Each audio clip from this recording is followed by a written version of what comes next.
What is going on, everybody, and welcome to Sixers pregame live here on Friday, the 19th of February here in 2021. The first place 76ers, a game over the Brooklyn Nets after their win in Los Angeles last night, go up against the Chicago Bulls at home in Philadelphia. We do have odds and more as well as the injury report. But first of all, let me bring in Gavin Tony, my co-host. Gavin, it's good to be here with you on this Friday. We had a couple good shows this week, I'd say. We had an opportunity to interview the PA announcer for the Sixers, which we will be hearing tonight.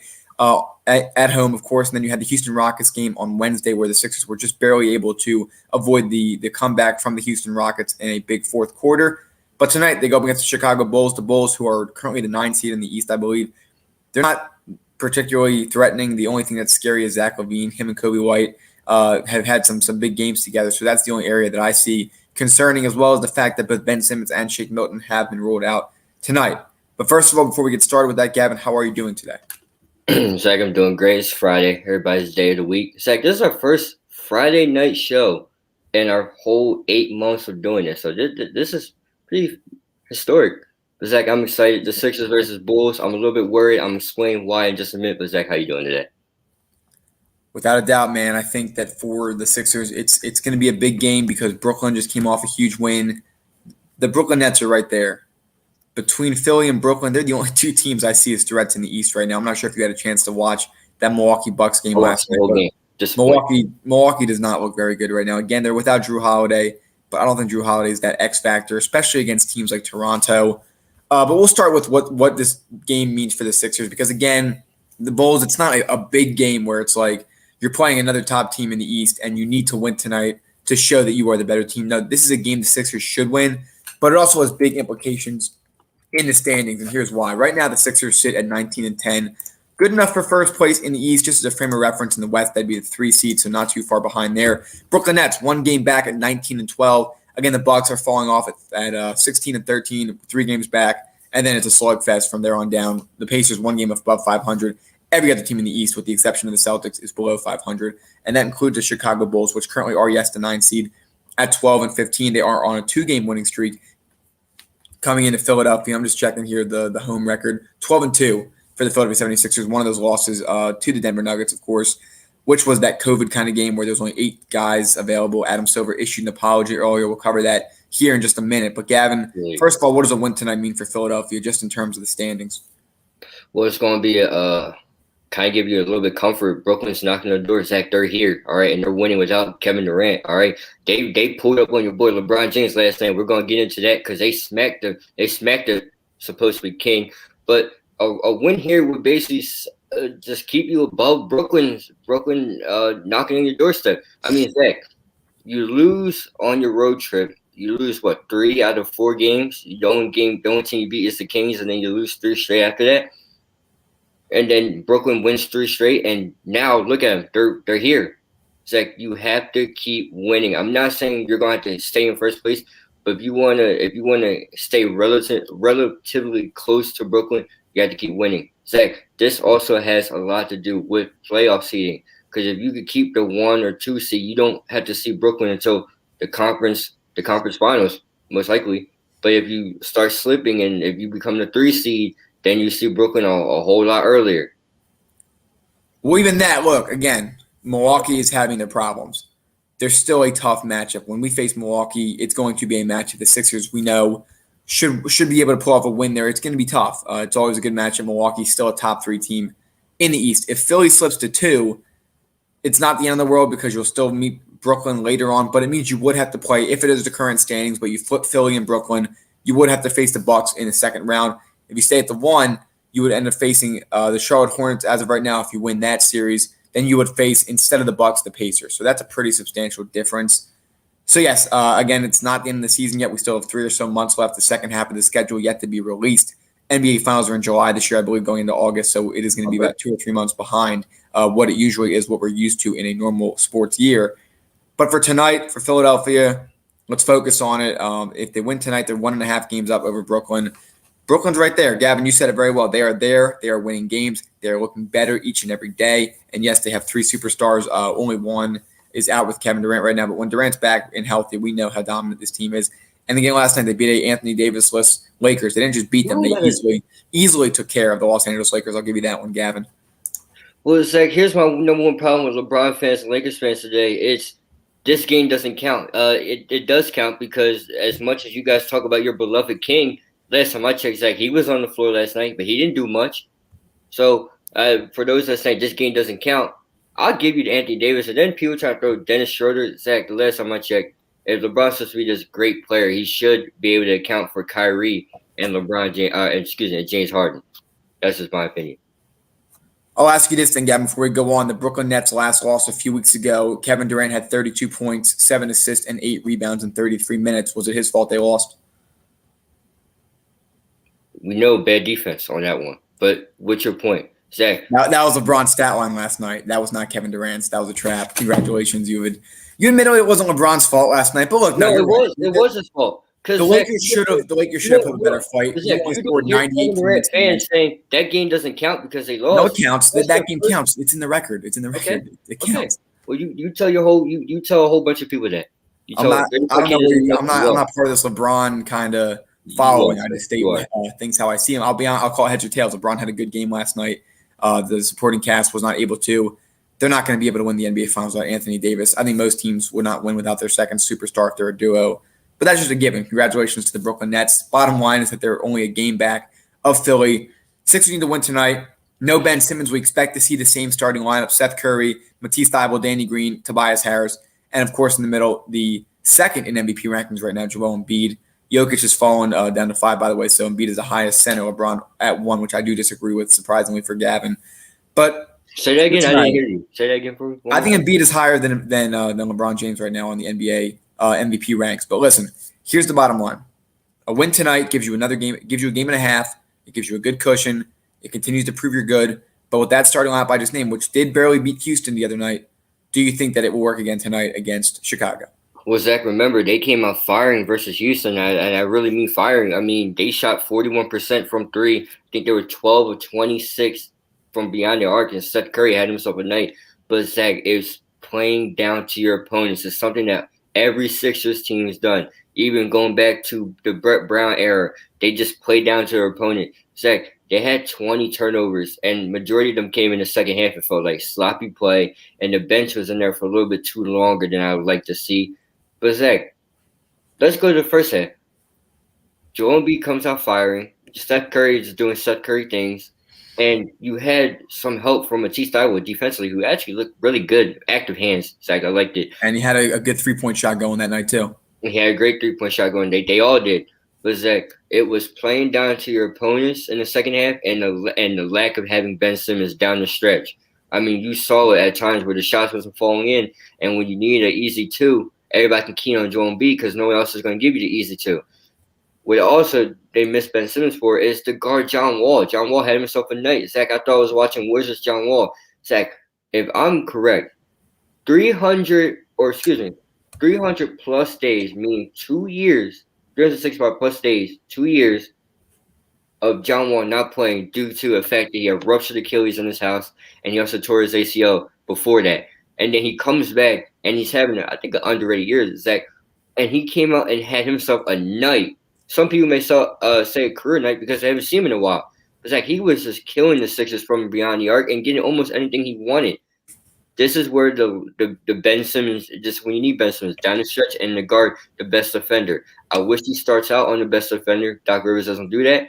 But that's the only problem I had with Wednesday was you played down to your opponents. Your 20-point lead came into, a 9-point deficit at one point? Or not 9-point deficit, but it was only 9 points and you only won by 9 to 10 points. Zach, you can't let the gas oil. If you have your foot on the gas, don't let up. Just keep going. Yeah, they did that against Charlotte early in the year. In the first game, they blew them out and kept it on. The next game, they blew them out and they let them creep back in. Tonight, it's dangerous because there's another guy on the other side, Zach LaVine, who will not be picked up by Ben Simmons tonight. From a guy like Matisse Thybulle, it will be a hard job to do. It's a big forward against a smaller guard. Tobias Harris might be taking on that challenge tonight. It might not go well. So in order for the Sixers to win, Kobe White, I don't really know any other notables that are playing because, again, Lauri Markkanen is out as well as Otto Porter. There's not many notable names on that team that are going to be able to do well tonight. Zach LaVine can have 40 points. I don't care as long as the other guys aren't productive. But on the offensive side, Get the ball inside to Embiid. No one's going to be able to really contest him. Tobias Harris needs to have another great night. And another guy who I've been saying for a while is the X factor on this Sixers team is Seth Curry. Seth Curry, who's coming back from COVID. He's had fatigue. He's had some issues. He's really been struggling from the floor. Danny Green's going to be flashy. You know that. He'll airball at least a 3 a game. But Seth Curry, he needs to be able to give us 15 to 20 a night. And he's averaging about 13 right now. If he drops 20 tonight, the Sixers have no problem winning this game. They're good with spacing. The pick and roll with Joel Embiid is really good and beats 15-footers like a layup right now.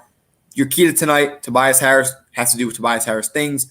Embiid needs to keep doing Embiid things. And Seth Curry, the X factor tonight, needs to do his job well. But for Doc as well, you're going to need to keep your starters in a little longer. Without a guy like Ben Simmons in there, you need to stop abusing the bench. It's not good without Shake Milton. Those 13, 14, 15 points a night that Shake gives you, they are really important, and we've seen it. It's good the Sixers have gotten a win coming back home. Let's make it 2 tonight. Zach, their leading scorer is Zach LaVine, and I watched the game where the Bulls where Zach LaVine and Kobe White just blew out a team. All right, those two guys can win a game by themselves, and no one talks about Kobe White enough. I feel like he's underrated because his season last year wasn't horrible, but it wasn't nothing too eye popping. He wasn't in the he wasn't in the rookie year race. And Zach LaVine wasn't really eye-popping, eye-flashing except for the dunk contest, which I don't think he participated at last year. But Zach, these two brothers will win a game just single-handedly by themselves. Just as Zach LaVine.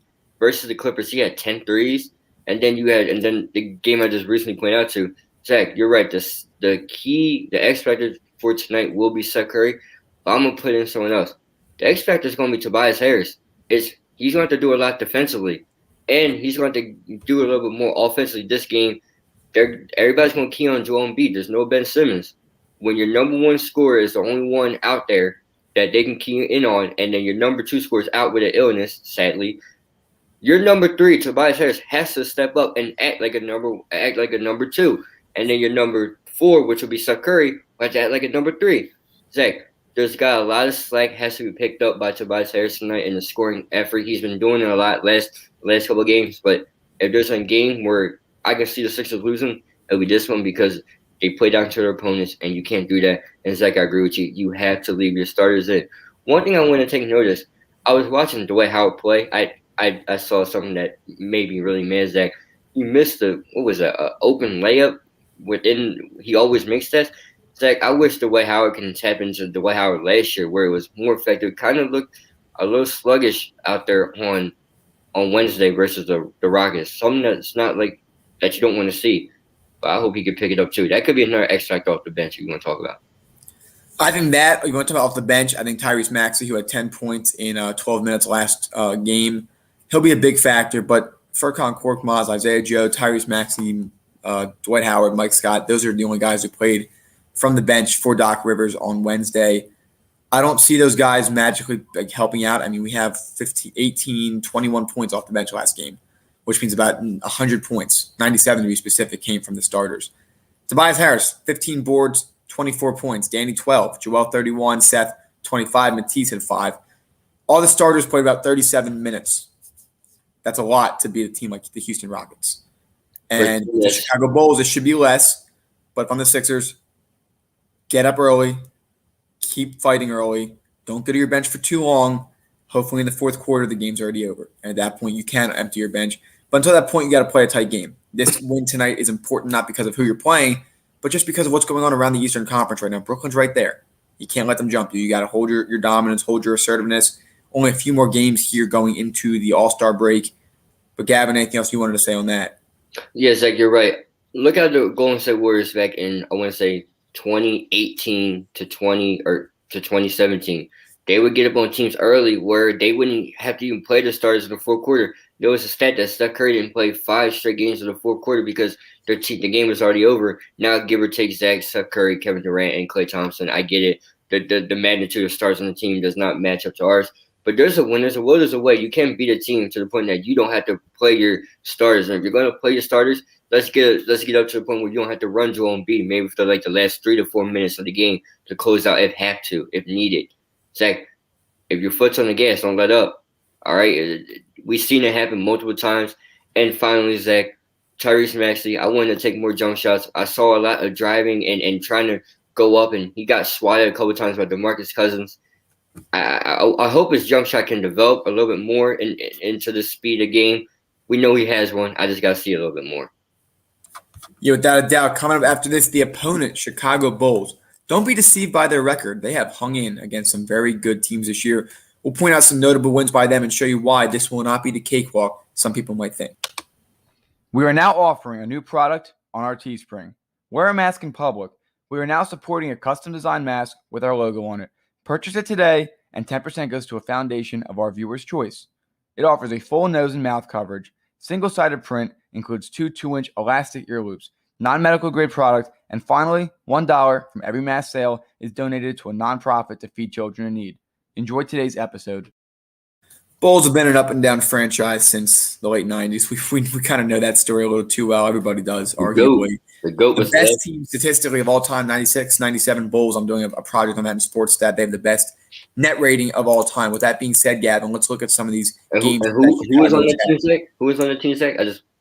Name the best big three of all time. The best player of all time, Zach. Best big three of all time. Nobody's disrespecting Michael Jordan, especially right after his birthday. Happy birthday to number 23. But getting back to it, Gavin, the Chicago Bulls. Early in the year, they struggled, but they had a 1-point loss to Golden State. All right, a 3-point win against the Wizards. They beat the Mavericks by 10. They beat the Trailblazers by 3 in Portland. They lost by only 4 to the Kings, who have been playing well. They lost by 2 to the Lakers. They lost by 3 to the Clippers. They beat the Rockets by 5. They beat the Hornets without a problem. They lost to the Blazers again, but only by 1. And then they beat the Knicks, of course, which everybody seems to do. But in all seriousness, they beat the Pelicans, which have been playing really well. As of late, they barely beat the Pistons. They were able to win in overtime against the Pacers. This team can hang around. They're obviously a young team. They're not the best defensively, and that's why some of these close games slip away. That's why they're 13 and 16, the 9th seed in the East. But this game is not a cakewalk. It's not like you're playing a team at the bottom of the Eastern Conference or the Western Conference. This is a team that competes and will give teams a hard time. Will force their starters to play 35-plus minutes a night. Zach, you gotta appreciate what Billy Donovan has done for this team. He comes in, all right. He comes in and he has this team believing in themselves. Yes, Zach, the close games, the defense, they let them slip away. But they've been in a lot of these games. Zach, if you go back to Oklahoma City Thunder, they only lost by 2 points, and that was in overtime. Then you only lose by 3 points to the Clippers, as you said. But they've been in almost every game ever since their early season mishaps. There's been a few games that get blown out, but they've been in majority of every game. Zach, this Bulls team will make you work tonight. They really will. It's the guard play. Not really too much from the big man play. It's the guard play, and Billy Donovan is a fantastic coach. Zach, he was part of that Oklahoma City Thunder's team where they blew the 3-1 lead. Okay, he was a part of a lot of successful Oklahoma City Thunder team. But in order for the Bulls to magically pull this off, you have to stop the big fella. You have to stop Joel Embiid. You have to scheme it, and your guards have to be playing out of this world. Zach, they have to win them this game. But talk about a franchise that's desperately looking for something. I mean, you had the GOAT Michael Jordan come through, and then after that, it was kind of down here. You get Derrick Rose, and we all know how that story went. Zach, if Derrick Rose never gets injured, I believe he would be a champion by now. And then now you have a new regime with Zach LaVine and Kobe White. These 2 guards are probably all they have outside of that. There's no way else on this team, maybe Larry Markkinen, who's out tonight, that the Bulls can rave about. But these two guards can win them a game. And if they want to pull it out, you have to key on the big fella, and you're going to have to make shots. They're going to have to just shoot better. They're going to have to shoot insane, which has happened against this Sixers team again and again. We remember in the Utah game, just couldn't miss. Perimeter defense tended to be a little bit of an issue for the Sixers. It has been continuously. If the Bulls get hot late tonight, it is going to be a struggle. But before we wrap this up, Gavin, of course, Chicago Bulls, Philadelphia 76ers live at 7:30 in the Wells Fargo Center. Sixers a 12-2 record at home. Time for predictions as well as your player of the game prediction. Gavin, I'll let you go first. Score prediction and then the player prediction. Zach, I'm going 125, 115. Sixers are going to go up early. By halftime, they're going to have a nice 15-point lead. Zach, they're going to do Sixers things, make the game close, and then flip a switch again. I feel player of the game is going to be Joel Embiid. I'm predicting 40 points for the big fella. All right, look, he's had 30 in the last 6 or 7, 25 in the last 12. It's been an insane run for Joel Embiid as he continues to climb the key MVP ladder. But For me tonight, I'm going to agree with you. The 76ers will take the win tonight, 124-118. It will become kind of uncomfortable at some points, but that 118 to late three, it's not much. I think the Sixers comfortably hold this, but the starters will play 35-plus minutes. I think Doc Rivers, again, will go to his bench a little too long and then realize it late in the game. My player of the game tonight is going to be Tobias Harris. I'm predicting at least 30 for him. And Embiid, I think, is going to have a quieter night. I don't think he's going to have below 25. I think he'll be between 28 and 30. But I think Tobias Harris will be the leading scorer for the Sixers tonight. Tobias Harris with Joel Embiid, and Zach, you can even put the ball in Steph Curry's hand and say Steph Curry can have a big night. Zach, any one of those three, you're going to need them, all right, because you're not going to get it from Danny Green. He only had one notable game. Zach, I'm going to be honest, it's one notable game. If you're without Ben Simmons and Shake Milton tonight, there goes your 15 points and your 16 points right there. So you're going to have to cover the spread. You're going to cover that. I mean, it's going to be quite a game to watch tonight. Again, teams always playing each other pretty competitively. Before we do go, though, Gavin, we'll go around the NBA very quickly. Just 6 minutes from tip-off between the Golden State Warriors and the Orlando Magic. And then once we predict that game, we are going to do our final prediction of the night for the Jazz and the Clippers. But, Gavin, I'll let you go first. Golden State Warriors in Orlando against the Magic. I'm taking the Warriors this one. Steph Curry had a horrible shooting night versus the Heat. Zach, he was 2 of 15, 2 of 20. It was bad. Zach, I had to cover my eyes with a pillow because how many shots, threes he was missing. They somehow pulled it out in Golden State. Zach, Steph Curry has a better night. Excuse me, Steph Curry's going to have a better night. I'm going 36 for the reigning MVP. Well, excuse me, back to back. All right, I'm going to go. The over-under tonight is 50 for the Curry brothers combined. Which one are you taking? Go over. All right, we'll take it. We'll see. I will take the under. I'll keep track of that, and that's a cool stat to take a look at. Their parents probably watching split screen once 7:30 hits. The final game tonight: Utah Jazz, LA Clippers. I'm not sure what the availability is looking like for the Clippers tonight. Of course, the Jazz barely winning the other night with no Kawhi Leonard, no Paul George. If that remains the case, I will be going with the Utah Jazz once again. I'm rolling with the Jazz.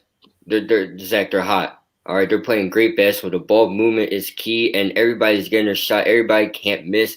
Rudy Gobert is playing offense. Zach, he wasn't known for that. Now he's playing offense. Donovan Mitchell, who you could say is being a little bit disrespected a little bit this year, not really getting much noise. But, Zach, these guys are on another level. We saw it versus our Sixers. Ben Simmons, 42, had no chance versus that team. I'm going with the Utah Jazz tonight, 120-115. All right, another close one you predict. Look, it was a year ago almost up to this point, of course, on, I guess it was what, the 14th when all hell broke loose, when we'll be sitting here breaking down what that day was like. I know we've had a couple of recordings of that we've played when the NBA did return in July. It was then that Rudy Gobert tested positive and Donovan Mitchell, and they were furious with each other, and we thought that their divorce was inevitable. It turned out not to be, and now they have Jordan Clarkson and Royce O'Neal and Bojan Bogdanovic and so many other guys who are just playing so well right now. It's actually insane to watch. This Utah Jazz team is deep. They're well-balanced. They give me vibes of the Milwaukee Bucks a few years ago where you know they're going to be a top seed, but they're not going to get past a team like the Lakers or the Clippers. However, this team is playing extremely well, and I can't say anything until they prove me otherwise of them not being a favorite in the West. Quinn Snyder right now is a strong candidate, coach of the year. Him and Doc Rivers, and you can get. He's going to coach the Western Conference All Stars. And you can give Steve Nash. And you can get Steve Nash up there as coach of the year as well. There's 3 head candidates right now. I can see taking it. But Zach, you're right. This is when they're giving the vibes that they might not make it out of the Western Conference or might not beat a team. But Zach, you gotta remember, you gotta beat a team 4 times, and you get 7 games to do it. All right, and if you talk about a team like the Lakers, if Anthony Davis is not to any or 90%.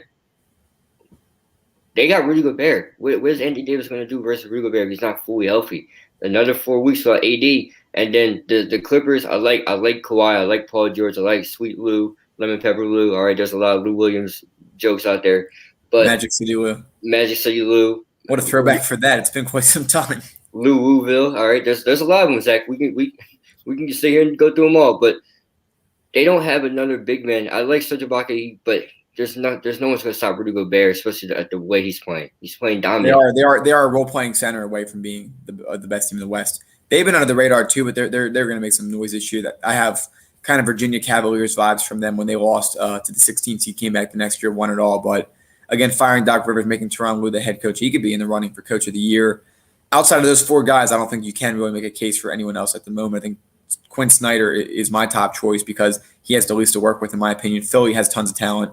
Brooklyn's got tons of talent to handle those egos. I think Steve Nash deserves a vacation after all this. They've been quiet. I have to say, look, I've been very cautiously pessimistic, not optimistic, pessimistic about the Brooklyn Nets because that's a lot of talent. After that first game of the season against the Warriors, I told you, Gavin, I said this team can be dangerous, but they need to stay out of their own way. Kyrie Irving has been quiet. He's playing well. I hope mental health-wise we're wishing the best for him.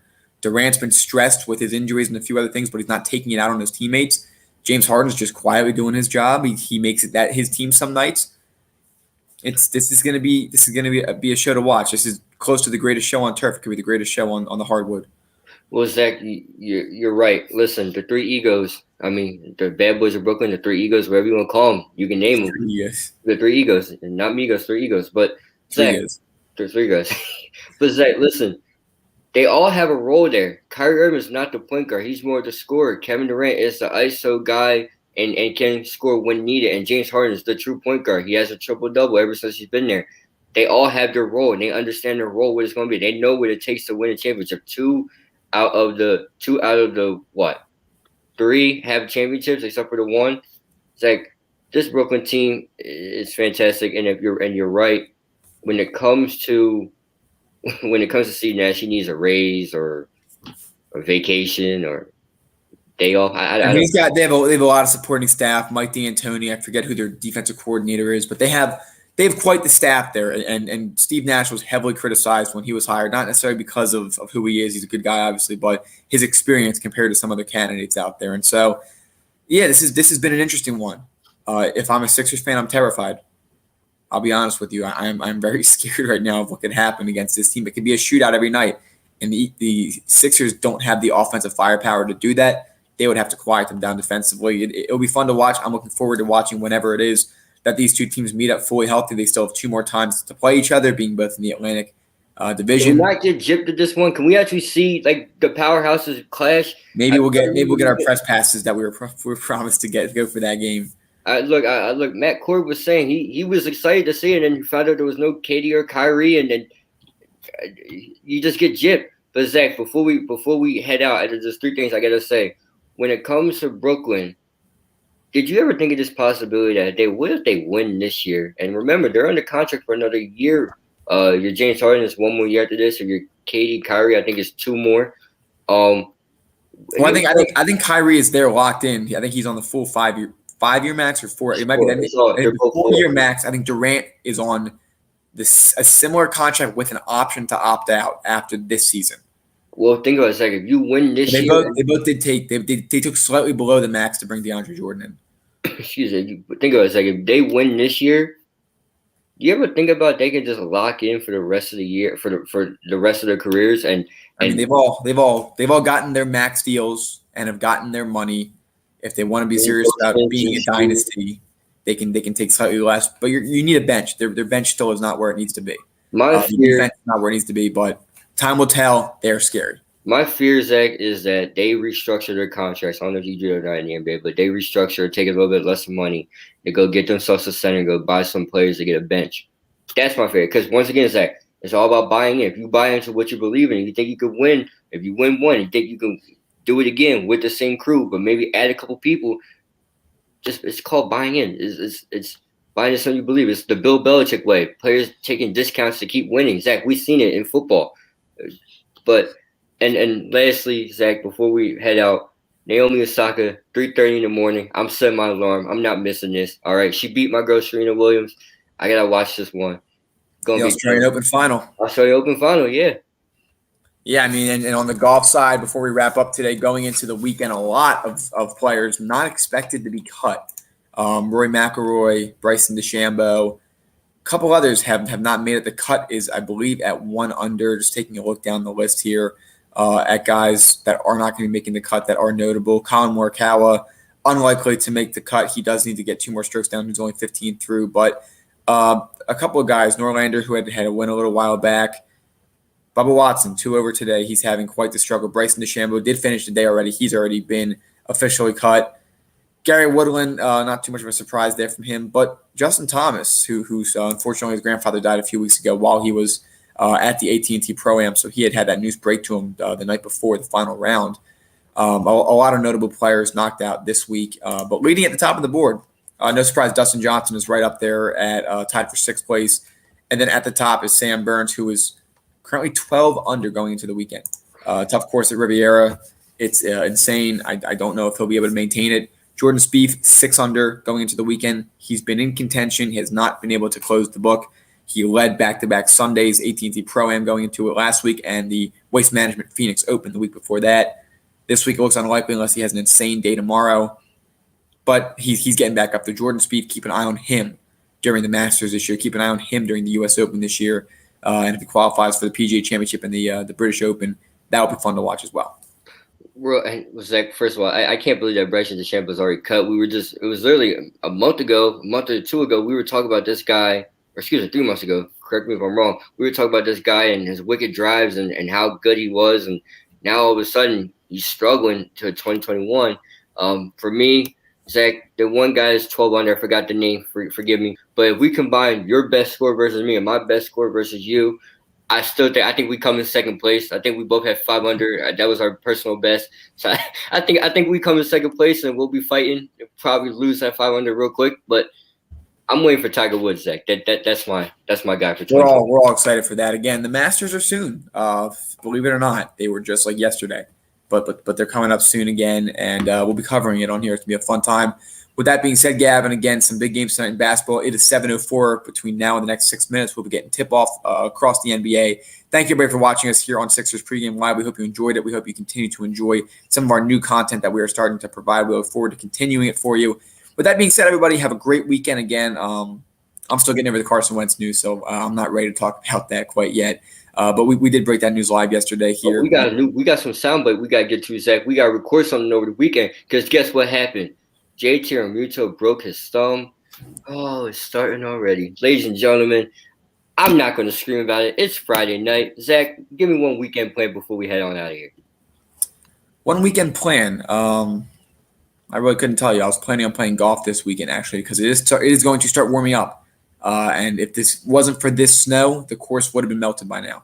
So Zach is going to make a t-shirt. I'll probably be practicing a lot of golf this weekend. The driving range is somehow open, but looking at next week, it's going to be 43, 48, 46, 3 days in a row. With a snow chance on Monday. Just want to let you know that. I'm sorry to break Thank your you. I'm aware. Everybody. For the first time I'm ever interested in playing a sport that requires no snow to be on the ground. We have the worst winter in a very long time. But in all seriousness, across the United States, of course, we are having some weather issues. We are praying for those who are being affected by the current power outages and some of the heavy cold weather. With that being said, though, Gavin, anything else you wanted to cover before we go? Texas, Oklahoma, and the Midwest, we're all praying for you. Zach, free the greens. I feel like that's going to be your next T-shirt. Free the greens, free the fairway, and free the mini golf courses. Zach, we got to get out of this tie 1-1. We do. Everybody, have a great weekend. Stay safe, and we'll see you on Monday. Boy, I cannot wait for summer. With that being said, again, everybody, thank you so much. Yeah, because we'll be in college. Hold on, let's just relax. I'll be 18. Not the summer. I'm fine with May when the Phillies are on. I don't want that either. No, you get to hear Tom McCarthy. You put it on. You go outside. Yeah, there's nothing better than it. After a while, Tom McCarthy starts to depress me because it's not his voice. It's what I'm watching. The Phillies are going to be okay this year. I think so. Okay, well, ladies and gentlemen, my hot take: the Phillies do make the playoffs. My other hot take is that the Eagles make the playoffs, but that's for a different day. That's too early. So they're talking about drafting Justin Fields. I don't want to hear anything about the Eagles right now. Yeah, I saw that trade. But again, thank you, everybody. We hope you enjoyed it and have a great, great weekend. Have a great weekend, everybody. Stay safe. If you enjoyed today's video, make sure to like, comment, and subscribe if you haven't. In addition, hit that bell icon and set it to all to get reminded of when we go live and when we post excerpts of our videos.